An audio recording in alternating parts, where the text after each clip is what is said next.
Hello friends, so today's video is going to be a list of my favorite books of the year so far from the months of April through June. So I like to do these quarterly, and I did one of these, as you would expect, from the months of January through March. I'll have that one linked if you're interested in seeing what I enjoyed from that first quarter. For this quarter, I've read quite a bit, and I didn't want to have to try and have the fantasy books I've read, because that is primarily what I pick up, go up against the few books I've picked up that aren't fantasy. So I actually did a separate video going over some of my favorite non-fantasy books of the year so far. I'll have that one linked if you're somebody who likes to read a wide range of genres. But for today, I'm just sticking with my top 10 fantasy from April through June. Similar to my favorites from the first quarter, these are in no particular order. First up, we have Hunger of the Gods by John Gwynne. I actually did enjoy Shadow of the Gods a little bit more.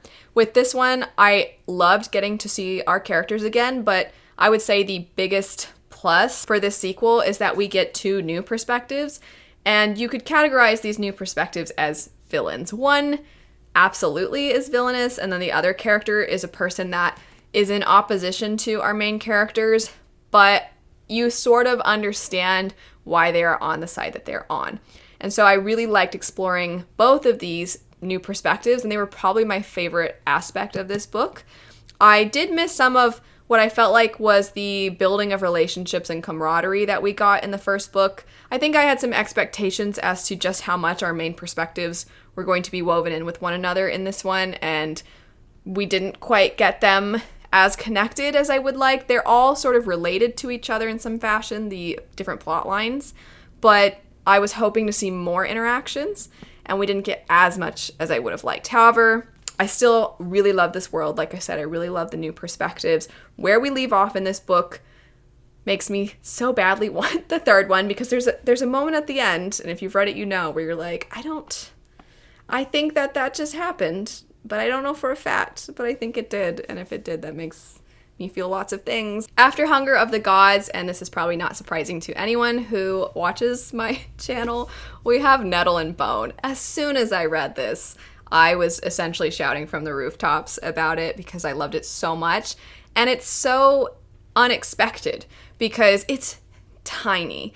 And I had no intention of reading this until one of you. I did a video talking about books I wish were talked about a little bit more on BookTube. And somebody said, I think basically all of T. Kingfisher's books need to be talked about. I don't know why nobody's talking about her.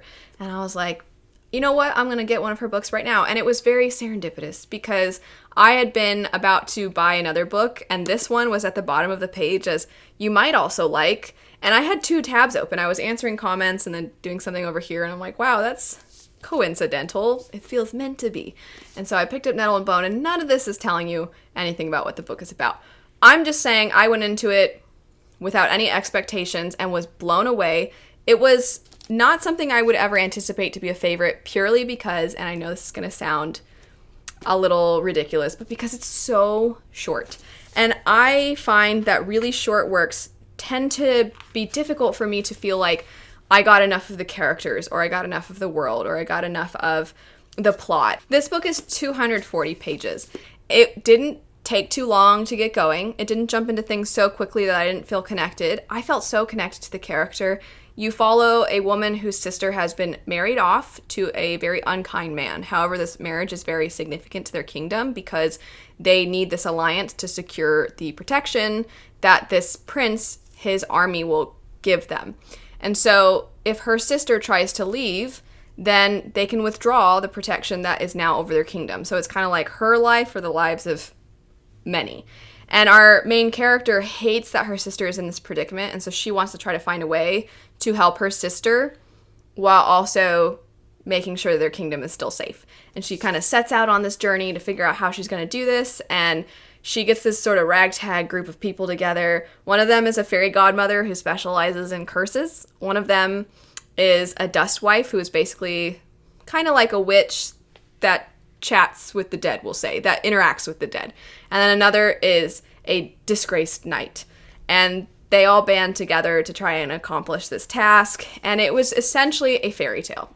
It's sort of a grim fairy tale in that the circumstances that the catalyst for this plot is sad, but the interactions between the characters and the writing It's super whimsical and charming and hilarious. There were so many times that just little things would stand out to me, and I'm like, this is fantastic. So probably one of my absolute favorites of the year. And on top of that, for sure, a favorite standalone of mine. I loved it so much. After that, we have Keikai. So this is essentially kind of following that trend we've been seeing where we're getting a lot of really well-known stories and we're seeing a new take on them. So you've been seeing things like Song of Achilles and Circe and those sorts of stories. So it's sort of in that same lane. And this one is probably among my favorites. I have picked up quite a few mythology retellings, and this one to me was one of the best. I thought that the way the author incorporated everything together, from the relationship of our main character to her family members, from her relationship to these other women that she gets to know, the relationship to her significant other, because she is somebody of noble birth, we'll say, and her marriage is sort of a marriage of convenience. And so you see her having to take on all of these different roles.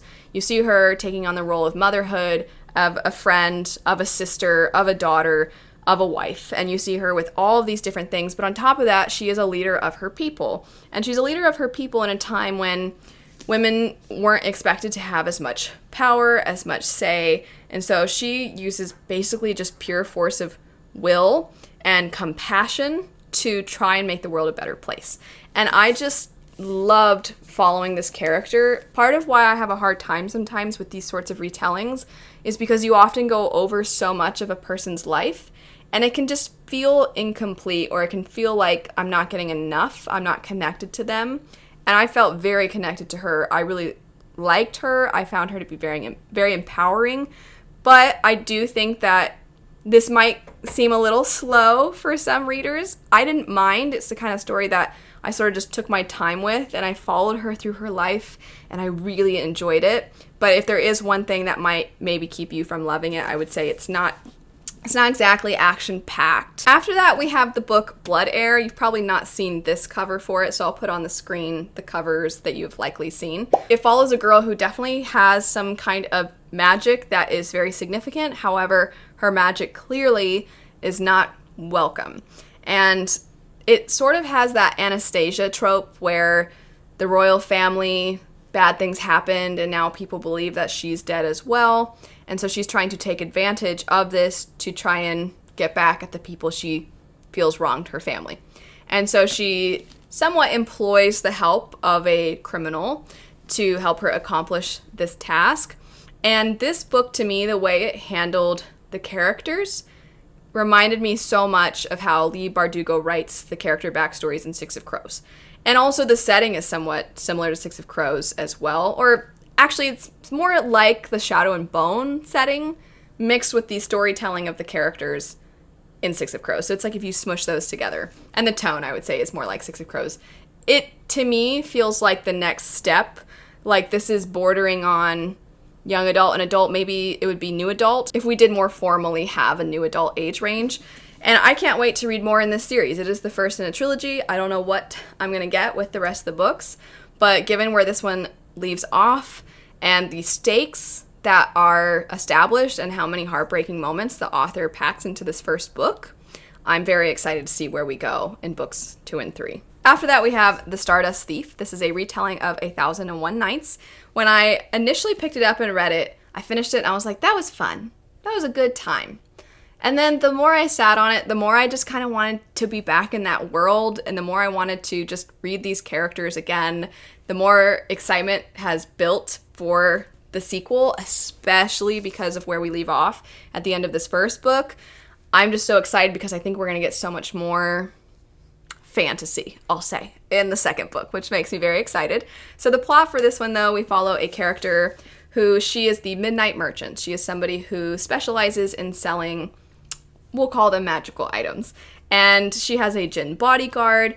What she does is not always necessarily legal, and that has gained her a lot of attention, not just from the people that she sells to, but from other people as well, who perhaps, even though what she does isn't always legal, might want to take advantage of some of the goods that she sells.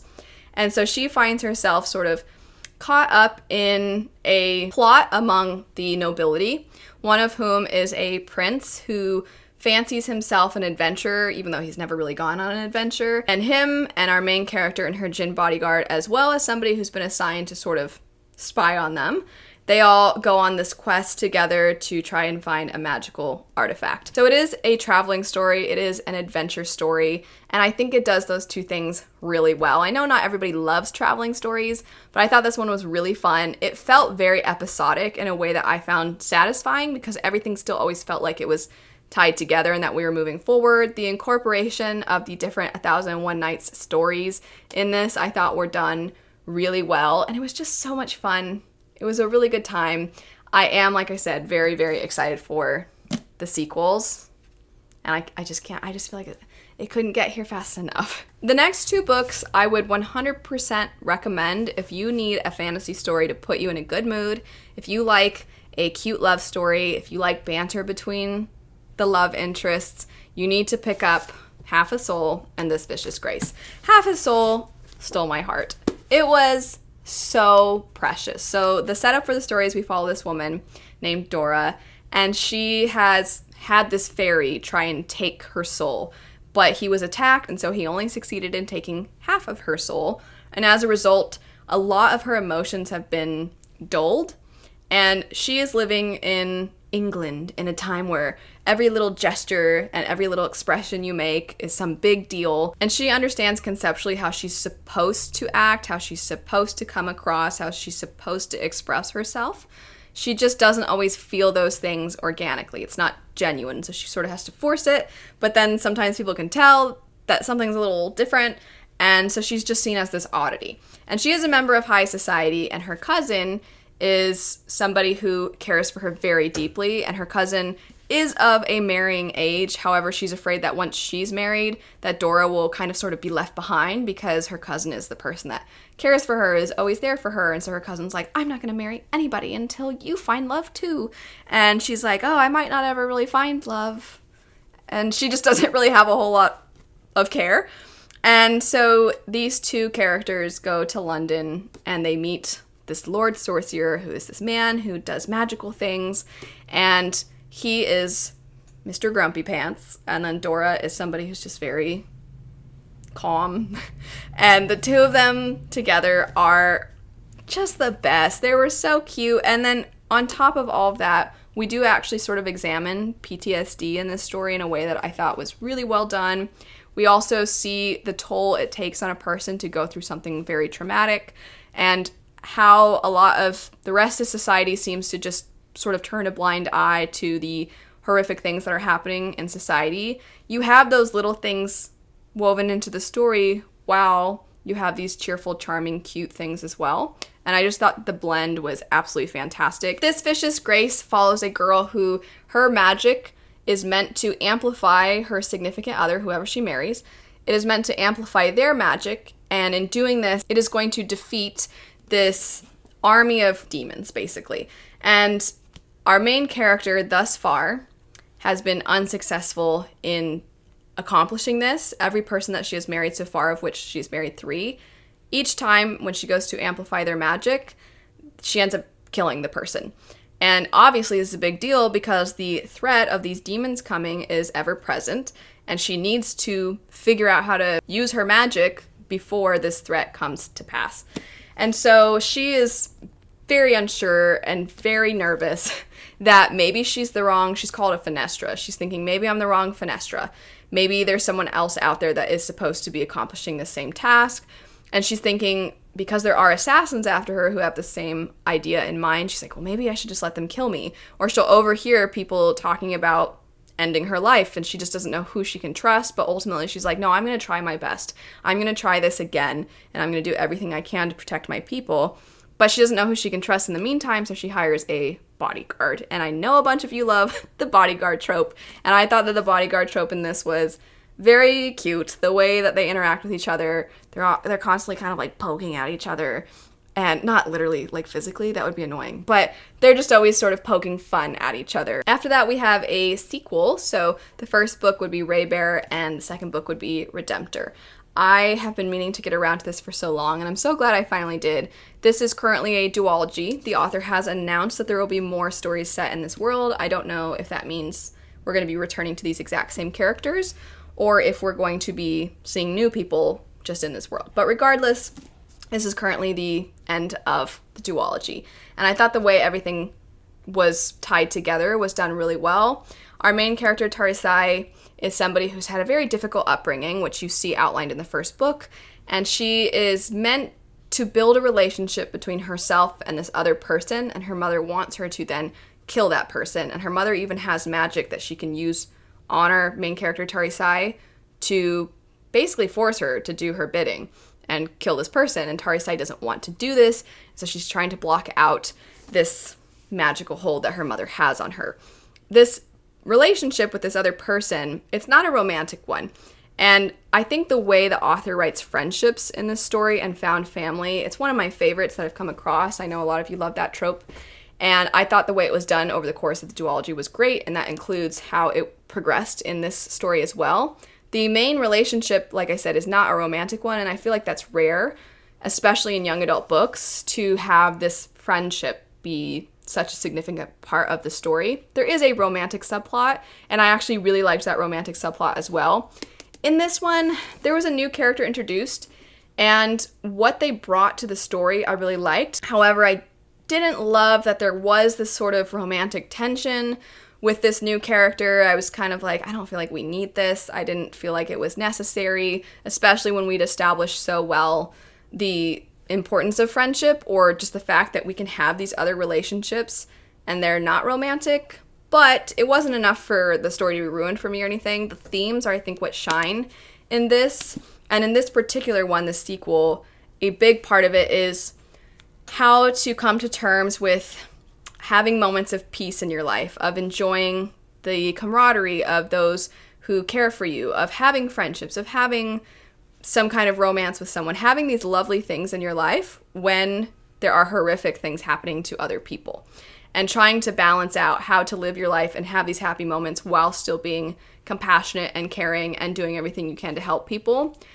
But our character is so consumed with the fact that she feels like she needs to care for other people at all times, and she starts to feel guilty for ever feeling happiness. And I think that's something a lot of people experience. I think that's something a lot of young people especially experience, because as you get older, as you recognize the privileges in your own life and you want to use your position of privilege to try and help other people, you do start to look at your own life and you don't know how to balance out the taking care of yourself and taking care of other people. And so I think that the way that that was written in the story was really, really well done. I think it's a thing so many of us go through. And so I appreciated that so much. I haven't really seen too many stories tackle that the way that our author did in this one, Jordan Fueco. Next up, we have one that I think is definitely going to be very hit or miss for a lot of people, and that would be Elektra by Jennifer Saint. So this is the same author that wrote Ariadne, and I really liked this author's writing style, and I did like how she approached the story of Ariadne, but I found the characters very frustrating in that book. They followed out, as you would expect, the parameters, we'll say, of the original story, and so I think it's hard to write those characters making some of the decisions they make, because some of them are just such, we'll call them interesting decisions. And I still was really interested in whatever else this author was going to write, because I really liked her writing style and because I liked the way that she approached these mythology retellings. And I really liked Elektra. I found the gray morality, I found the pursuit of revenge and the all-consuming nature of that, and the sort of ways in which society can blind you to how somebody's true nature really is. I felt like she did all of that so incredibly well. The last on the list would be The Bridge Kingdom. So I've sort of had this pursuit where I've been trying to pick up more fantasy romance, or fantasy that has maybe stronger romantic plot lines within them, just because I feel like I have for so long not picked up those kinds of stories. And I say all the time, one of my favorite stories of all time is actually in the video game Final Fantasy X. And Final Fantasy X has the greatest love story of all time. And I want that in book form. So that's sort of the thing that has been pushing me to try to find a great fantasy romance book. I have to say, as of right now, Half a Soul is probably one of my favorites. It's just, the cute factor is fantastic. However, I think The Bridge Kingdom does a really great job of the tension and the building of these enemies to lovers. And on top of that, it's kind of a hybrid of that with the political side of fantasy. And I'm a big fan of political fantasy, so I did like seeing those two things combined. It is also extremely entertaining, and I think it's a page turner. It's very short, so you can fly through it. And I liked the two main characters in the story. If you don't know what it's about, we follow Lara and Arin. Lara is the daughter of a king who has been determined to try and take over Arin's country. And so from the time Lara was young, she has been trained to eventually be married off to Arin and be a spy for her father. Arin is very suspicious when he marries Lara to fulfill this alliance. He is very suspicious of her. He expects her to be a spy. And so he is very standoffish with her, and she's trying to figure out his angle and trying to figure out how she can get information back to her dad. But then at the same time, all these terrible things she's been told and taught her whole life about Arin and his kingdom, she's starting to see things around her and realize, maybe I have been fed some lies. And so I really enjoyed the execution of the story. I really liked the political side of things because there is a tremendous amount of time dedicated to Arin and how he's managed to defend his kingdom, and how the sort of secret ways in which the Bridge Kingdom has managed to fend everyone off for so long. You also see the struggles of his people and why it's so important for him to keep his independence, or their independence. So in general, definitely was very entertaining, flew through it, and if you're interested in the enemies to lovers type of story and you like political fantasy, I would say give The Bridge Kingdom a try. That's it for my top 10 fantasy of the second quarter of the year. If you're interested in seeing the first quarter as well as some non-fantasy books, I'll have those videos linked down below, and if you're interested in any of these, I'll have purchase links linked as well. But anyway, thanks so much for watching. I hope you have a lovely rest of your day, and I'll see you all later. Bye.